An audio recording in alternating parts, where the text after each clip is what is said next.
Minhas caras, meus caros, eu escrevi uma coluna na Folha, hoje, nesta sexta-feira, em que afirmo, com alguma ironia, na verdade bom humor, né?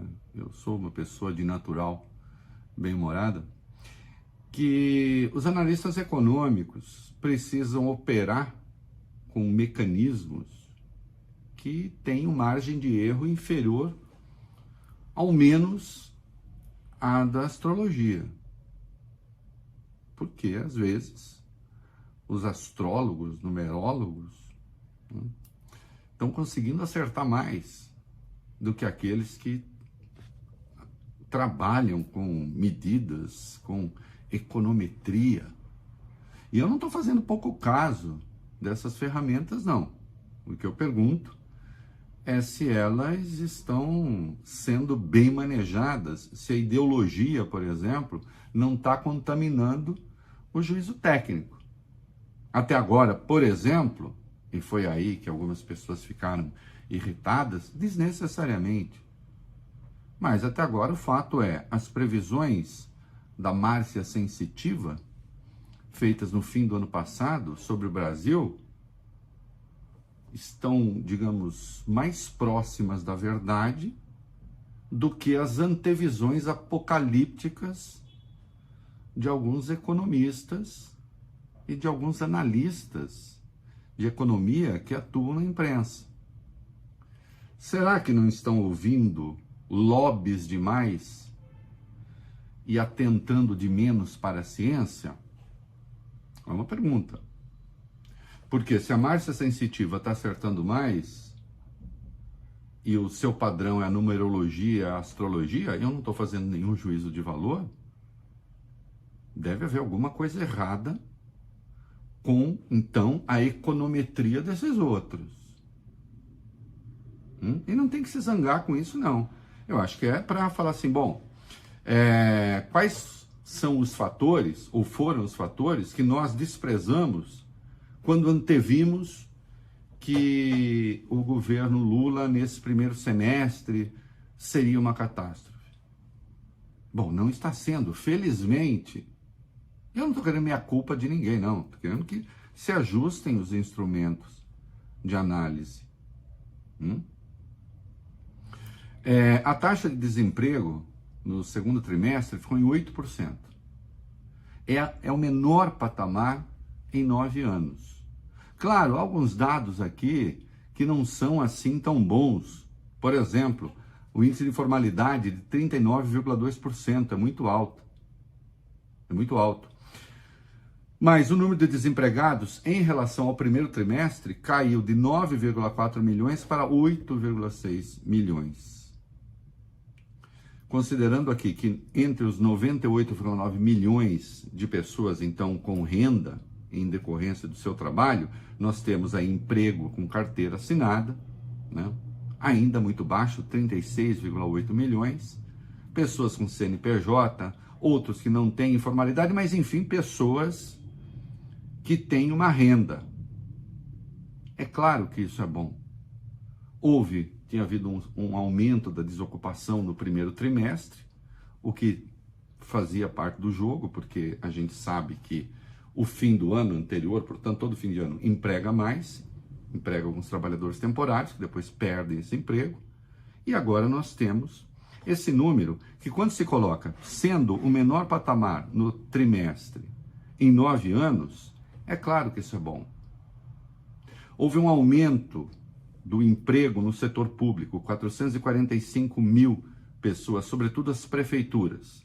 377 mil sem carteira, mas de qualquer modo costuma haver benefícios aí, mesmo sem a carteira assinada. Também um crescimento do trabalho doméstico, indicando eventualmente que a classe média está começando a encontrar alguma folga aí e está conseguindo pagar esse trabalho doméstico, né? A renda média do trabalho ainda baixa e se manteve praticamente sem alteração de 2.921 para 2.923. Mas o fato é o seguinte, cadê a crise em razão das escolhas do governo Lula? Oh, meu Deus! Esses números, aliás, do desemprego aqui, abaixo até da mediana que foi projetada pelo mercado. Ou então, se a gente pensar na pregação da extrema-direita, isso aqui tem cara de, como é que é? Argentinização, venezuelização. Está acontecendo o contrário. Né? Mas eu não vou esperar que a extrema-direita venha fazer meia-culpa. Não, ela vai continuar com a sua pregação de sempre. A pauta fundamental dessa gente ainda é ser fiscal da cama alheia. Não é isso? O que cada um está fazendo com seu corpo?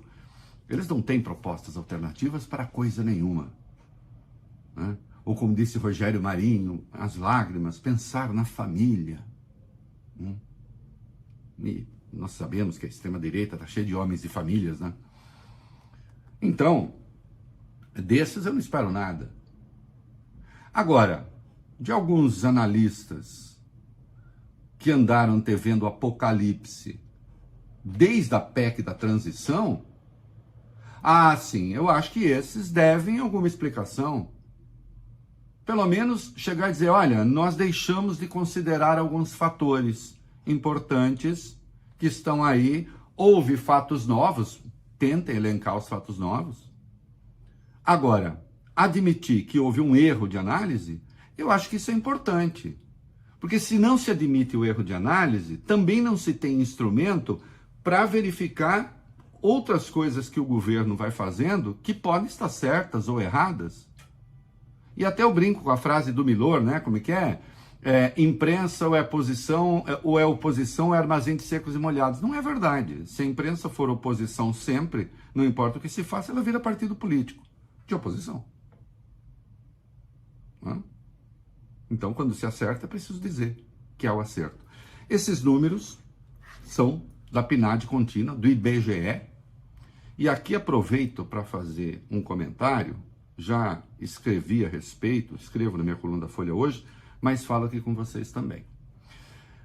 Eu já critiquei muitas vezes o economista Márcio Portman, que vai assumir a presidência do IBGE. E até agora não vejo nenhuma razão para retirar as críticas que fiz em razão das coisas que afirmou no passado. Recentemente, confesso, não tenho acompanhado a sua produção acadêmica ou as suas intervenções políticas. Mas até quando estava no IPEA, por exemplo, sim, critiquei muito. E se vir motivos para criticar de novo, não tenho dúvida que eu o farei. Uma coisa é se analisar a trajetória desse economista e dizer, olha, precisamos tomar cuidado, porque o IBGE é muito importante, porque afinal de contas é um instituto que mede a inflação oficial. Agora, uma coisa é falar, cuidado, ele tem uma trajetória que pode não ser recomendável do ponto de vista técnico, as pessoas têm o direito de ter essa opinião. Outra é partir do princípio de que ele está entrando no IBGE para manipular números, para manipular dados, como eu vi na imprensa, num pré-julgamento absurdo. Porque você pode julgar a obra pretérita dele. Prejulgar o que ele vai fazer no IBGE, não. Aí não faz sentido. Então vamos com calma. Houve de novo, como é que é? Na Argentina houve manipulação de dados, risco de argentinização. Isso é uma besteira. Isso é uma burrice. Isso é uma bobagem. Até porque o IBGE não é o único instituto no Brasil que mede essas coisas. Nós temos outros, inclusive de entes privados, de fundações. Qualquer manipulação no IBGE, e isso se tornaria evidente e insustentável. Então vamos lá. Criticar a escolha, ou o modo como se escolheu, porque foi atrapalhado mesmo, em razão da obra pretérita, ok. Agora, antever a partir daí que haverá manipulação de dados e que estamos diante de um grave risco, não. Quem tratou o IBGE aos chutes foi o governo Bolsonaro, foi Paulo Guedes. Nós só tivemos o censo porque o STF mandou fazer. É isso aí.